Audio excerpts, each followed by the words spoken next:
Kendrick Lamar was just named as the first ever rapper in history to surpass 100 million monthly listeners. Not only that, but he is currently holding almost all top 5 spots on the Billboard Hot 100 all to himself, which is something that only artists like Taylor Swift and the Beatles have ever done. And to top it all off, his album GNX is now on pace to sell 247,000 units in its 12th week, which if you know anything about album sales, you know how absolutely insane that is. But yet, just 3 years ago, Kendrick sold basically that same amount in his first week sales. So how did Kendrick Lamar go from somebody who people only saw as a conscious rapper with little commercial appeal to suddenly breaking every record that those had set before him? Well, the answer, of course, is genius marketing. Kendrick may be a smart guy, but believe me when I say that there is an intelligent team of masterminds behind all of this success. And we're about to break down the secret 5-step process that no other artist is using that guaranteed Kendrick Lamar this insane success, with the final step being the absolute most crucial. But of course, you have to understand all the previous steps for that final one to even make sense. So make sure you pay close attention and grab a pen. The very first step is absolutely crucial because without this, nothing else happens. Whether it was fueled by pure personal hatred or commercial gain,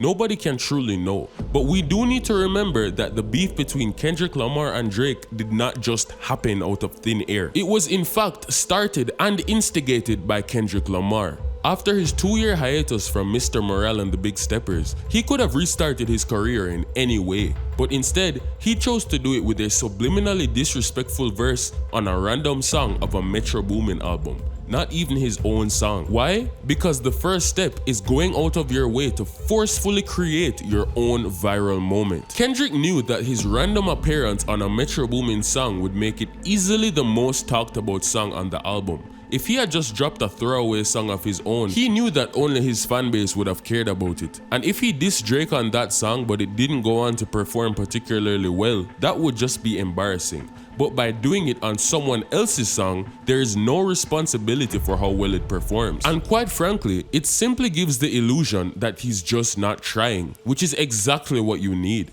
If people think that you're going out of your way to create some kind of gimmick to get clicks, especially when it involves conflict with another person, their clout chasing detector goes off in their brains and they immediately lose interest. Remember, this is entertainment, and the whole point of a magic trick or a reality TV show is that it's supposed to feel real. But back to the main point, Kendrick made this happen. He didn't just sit around waiting for some virality to fall in his lap. If you're marketing something, whether that be yourself, your music, some shoes, just posting a random image or picture is not gonna do anything. You need to sit down, figure out how to get attention and make it happen. Even if you take a female friend of yours and get her to go online saying, "This guy cheated on me," and made a song about it, and then that blows up. Always remember that the power is in your hands. But people go viral all the time and it doesn't translate to anything, which is why it's exactly because of what Kendrick Lamar did after he went viral that made all of the success afterwards happen. Which brings us to step 2. When Kendrick finally got his viral moment, he understood something that most artists fail to realize. The thing is that he obviously got the upper hand in the beef with Drake when he dropped Meet the Grahams just 30 minutes after Drake's long-awaited song, Family Matters. Especially because he followed it up with Not Like Us later that same day. However, once Kendrick's team saw that Not Like Us was starting to catch a wave, they wasted absolutely no time fanning the fires into oblivion.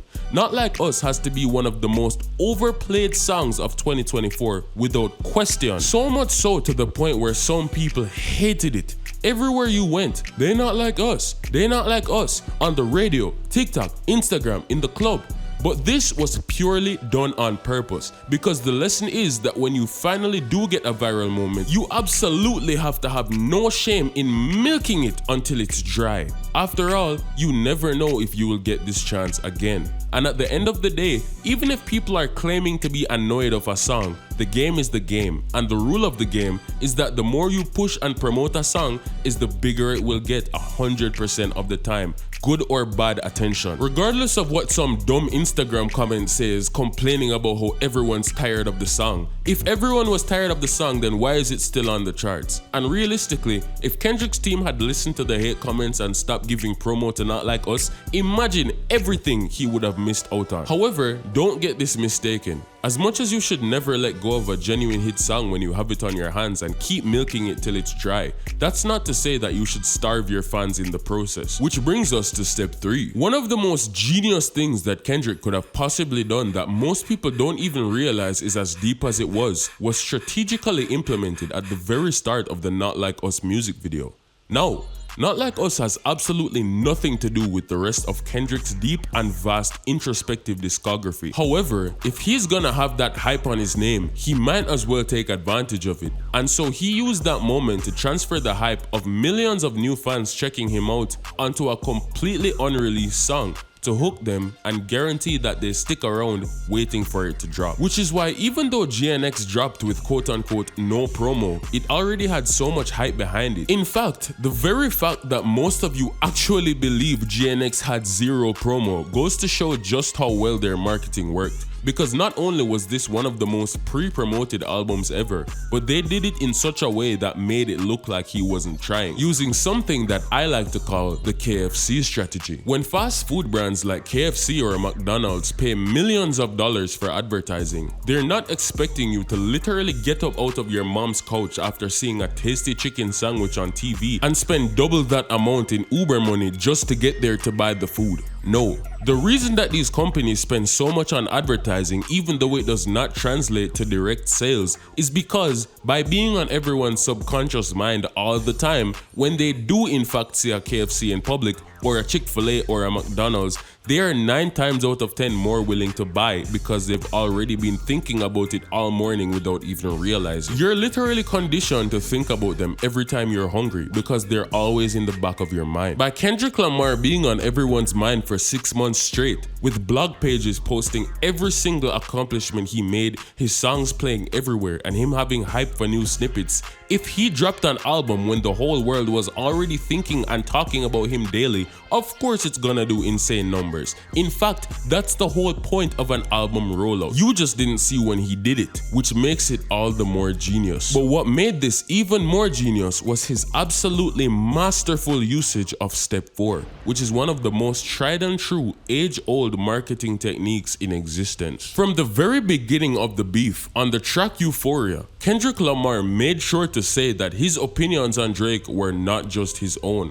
but in fact what the entirety of black culture was apparently feeling. He then proceeded to include an unholy number of people in the Not Like Us music video and have celebrities show up at his pop-out concert, showing that they were on his side. Now you can say that you only judge a rap beef based on skill and the quality of music and such and such and such, but if you see LeBron James dancing to one guy's diss track while all of your other favorite rappers are supporting him and all of your most idolized celebrities are screaming A minor in the seats of the Grammys, while the other guy is seemingly all alone and has nobody, you could think his songs were the best thing in the world and your brain would still be programmed to believe that he lost the beef. After all that, the public eye is obviously going to be in favor of whoever has the most social proof. Social proof is a concept that states that a product becomes more desirable the more that people see that other people want it. By Kendrick Lamar's team making every effort to ensure that the public saw every morsel of support he got from anyone with a name, it solidified that in the public eye, everybody would believe that Kendrick had the entire industry behind him. And of course, if you believe this as a fan,